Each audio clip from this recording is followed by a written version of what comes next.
Hello viewers, আমার চ্যানেলে নতুন হয়ে থাকলে অবশ্যই সাবস্ক্রাইব করবেন। তো চলুন শুরু করি। কিছুক্ষণ আগে মাকে বৃদ্ধাশ্রমে রেখে আসলাম। মা আসলে মুখ ঢেকে কাঁদছিলেন।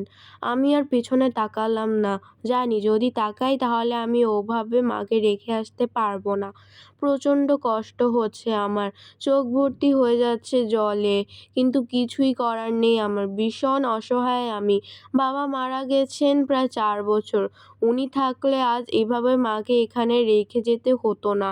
আমি একটা প্রাইভেট ফার্মে আছি। আমার স্বামী নিলয়ও একই জায়গায় চাকরি করছে। ৮ বছর আগে ওর সাথে আমার পরিচয় হয় চাকরির সুবাদে। পরিচয় থেকে প্রণয়। তারপর দুই পক্ষের সম্মতিতে আমাদের বিয়ে হলো। বেশ হাসিখুশি রঙিন জীবন কাটছিল। অবশ্য বেশিরভাগ শ্বশুরবাড়িতে মেয়েদেরকে যে একটা মানসিক চাপ সহ্য করতে হয় তা থেকে আমি নিজেও নিস্তার পাইনি। মানিয়ে নিয়েছি, অনেক কিছু স্যাক্রিফাইস করেছি। ওই বাড়িতে নিলয় ছাড়াও শ্বশুর, শাশুড়ি, দেবরের পরিবার ছাড়াও নিলয়ের ছোট বোন নীলা তার বরকে নিয়ে থাকে। সোজা বাংলায় যৌথ পরিবার। নীলা ওর শ্বশুর বাড়িতে থাকাটা পছন্দ করে না। তার নাকি দম বন্ধ লাগে। সব কিছু ঠিকঠাক চলছিল, কিন্তু হঠাৎ বাবার মৃত্যু আমার সব কেমন করে যেন এলোমেলো করে দিল। আমি তখন গর্ভবতী, চাকরি, বাবার শোক, বাচ্চা সব মিলিয়ে আমি হাঁপিয়ে উঠেছিলাম। বেশ কিছুদিন কেটে যাবার পর আমার ছোট্ট পুতুল সোনামণি আমার কোলে এলো। ওকে পেয়ে যেন আমি এক টুকরো জান্নাত পেলাম। ঠিক করলাম ওর নাম রাখবো জান্নাত। সবাইকে হাসি মুখে জানালাম। আমার ননদ ভুরু কুঁচকে সাথে সাথে বলে উঠল, এত ব্ল্যাকডেটেড নাম তোমার মাথায় এলো কী করে? ভাবি, দিন দিন খ্যাত হচ্ছ। ওর নাম রাখবো ইভানা। স্ট্যান্ডার্ড নাম। অবশ্য তুমি এসবের বুঝবে কি? সবাই ওর কথায় সম্মতি জানালো। আমার এত খারাপ লাগছিল, চোখ ছলছল করছিল। আমার সন্তান, আমি কত কষ্ট করে একটু একটু করে আমার মেয়েটাকে পেটের ভিতর বড় করেছি। প্রচণ্ড রকম প্রসব বেদনা সহ্য করে ওকে জন্ম দিয়েছি। আর সামান্য নামটুকু রাখার অধিকার নেই আমার? আমি চাকরি, পরিবার, মেয়ে নিয়ে প্রচণ্ড ব্যস্ত সময় কাটাচ্ছিলাম। অনেক দিন দেখি না মাকে। একদিন খুব ভোরে মায়ের ফোনে ঘুম ভাঙল।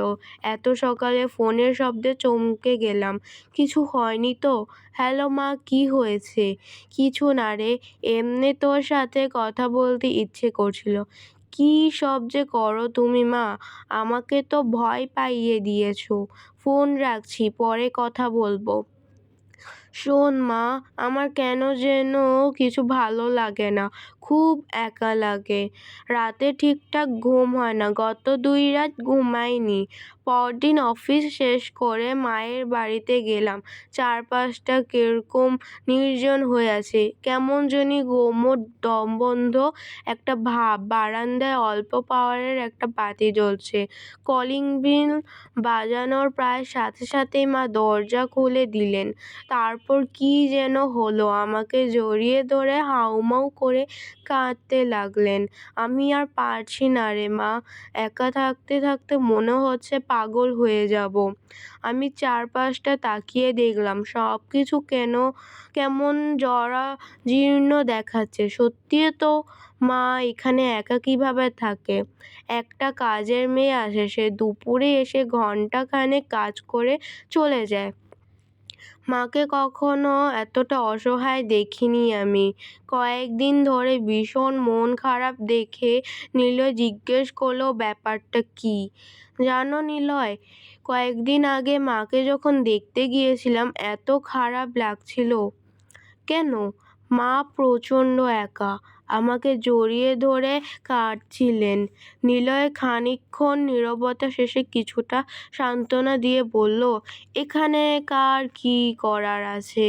তোমার বাবা মারা যাওয়ার পর ওনাকে তো একাই থাকতে হবে, এটাই স্বাভাবিক। আমি ভাবছি কি নিলয়, সপ্তাহে যেদিন আমার অফিস ছুটি থাকে সেই দিন ইভানাকে নিয়ে মায়ের কাছে চলে যাব। সপ্তাহে অন্তত একদিন মা সুন্দরভাবে হাসি মুখে কাটাতে পারবেন, ইভানাকে নিয়ে খেলতে পারবেন, ওনার একাকিত্ব কিছুটা হলেও কাটবে। তোমার মাথা খারাপ হয়ে গেছে?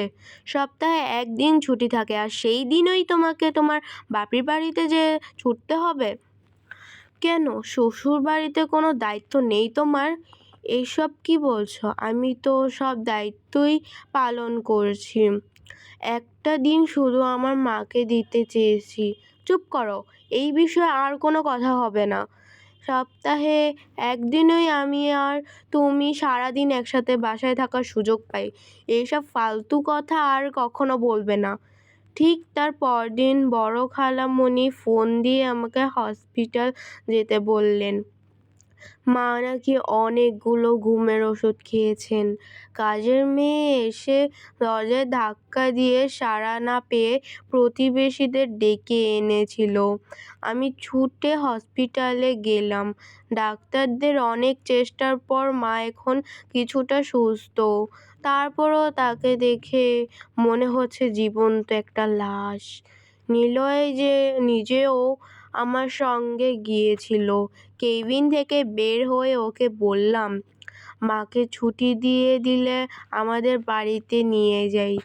সেটাই করা উচিত না হলে ওই বাড়িতে যত্ন করার মতো কেউ তো আর নেই। কয়দিন পরে না হয় ফিরে যাবেন।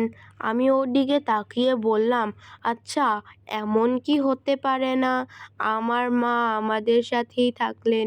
যদিও উনি রাজি হবেন কিনা সেটা আমি জানি না, তবুও আমাদের তো এত বড় বাড়ি, অনেক মানুষজন, ওখানে থাকলে মায়ের মাথায় হয়তো এসব চিন্তা আর আসবে না। খুব সম্ভবত তুমি পাগল হয়ে গিয়েছো। এরকম কখনো হয় নাকি? মেয়ের বাড়িতে আবার মা থাকে কি করে? ফালতু সব চিন্তা ভাবনা।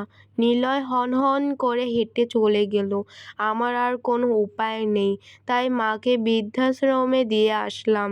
রাস্তায় হাঁটছি আর ভাবছি, ওখানে মা অন্তত কারো না কারো সান্নিধ্য পাবে। তার মতো আরও কিছু মানুষের সাথে মেলামেশার সুযোগ হবে। হয়তো আর কখনো একলা লাগবে না। হঠাৎ একটা চিন্তা আমার মাথায় এলো, আচ্ছা, আমি মেয়ে বলে কি বাবা মা কারো সাথে থাকার অধিকার আমার নেই? এমন কি নিজের বাড়িতে যেতে হলে অন্যের পারমিশন লাগে? কই, নিলয় তো আমার জন্য কোনো কিছু ছাড়েনি। ওর নিজের বোন তো ঠিকই স্বামী নিয়ে বাবার বাড়িতে থাকে, তখন কোনো দোষ হয় না। আমার মায়ের প্রতি কি আমার কোনো দায়িত্ব নেই, কর্তব্য নেই? আমি কি তবে অকৃতজ্ঞ সন্তান? আমাকে এত কষ্ট করে উনি বড় করেছেন, পড়াশোনা করিয়েছেন, খাইয়ে দিয়েছেন, স্কুলে কোচিংয়ে নিয়ে গেছেন, এসেছেন, আর আমি এসবের কোনো প্রতিদান দিব না? কারণ কি আমি একটা মেয়ে তাই? শুধুমাত্র কি ছেলের বাবা মায়ের অধিকার আছে ছেলের সাথে থাকার? মেয়ের বাবা মায়ের কোনো অধিকার নেই সন্তানের ওপর? একমাত্র মেয়ের বাবা মা হওয়া কি তবে কি দোষের? এমন কি হতে পারে না যে বিষণ্ণতায় ভুগতে ভুগতে আমার মা যে ভুলটা করে ফেলেছে তার আবার পুনরাবৃত্তি হবে? তখন যদি সে সফল হয়? আমি আর ভাবতে পারছি না। উল্টো পথে হাঁটা শুরু করলাম মাকে যেখানে রেখে এসেছি। নিলয়কে ফোন করলাম কিন্তু ওর ফোন বন্ধ, তাই ছোট্ট করে একটা মেসেজ দিয়ে রাখলাম, তোমার বাবা মা যেমন তোমার কাছে মূল্যবান, আমার মাও ঠিক তাই। স্ত্রী হিসেবে এতদিন তোমার দায়িত্ব ও কর্তব্য আমি পালন করে এসেছি, কিন্তু এখন সময় এসেছে সন্তান হয়ে দায়িত্ব পালন করার। কেউ পাশে না থাকলেও আমার মায়ের পাশে আমি থাকবো। সেটা তুমি চাও কিংবা না চাও। যদি আমার চাওয়াটা সত্যিই তোমার কাছে যৌক্তিক মনে হয় তাহলেই কেবল আমাকে ফোন করো, নয়তো দরকার নেই। মাকে নিয়ে বাড়িতে ফিরে এলাম। আজকে নিজেই রান্না করব। সারা জীবন আমার মা আমার জন্য রান্না করেছেন। আজকে আমি তাকে রান্না করে খাওয়াবো। খাওয়া দাওয়ার মাঝখানেই পাশের রুম থেকে আমার মোবাইলের রিংটোনটা বেজে উঠল। ফোনটা বেজেই চলল। আমি হাত ধুয়ে ফোনটা ধরতে প্রায় ছুটে গেলাম। গল্প, দায়িত্ব, কলমের সুবর্ণা শারমিন নিশি। আমার গল্প ভালো লেগে থাকলে অবশ্যই লাইক সাবস্ক্রাইব করবেন। বাই।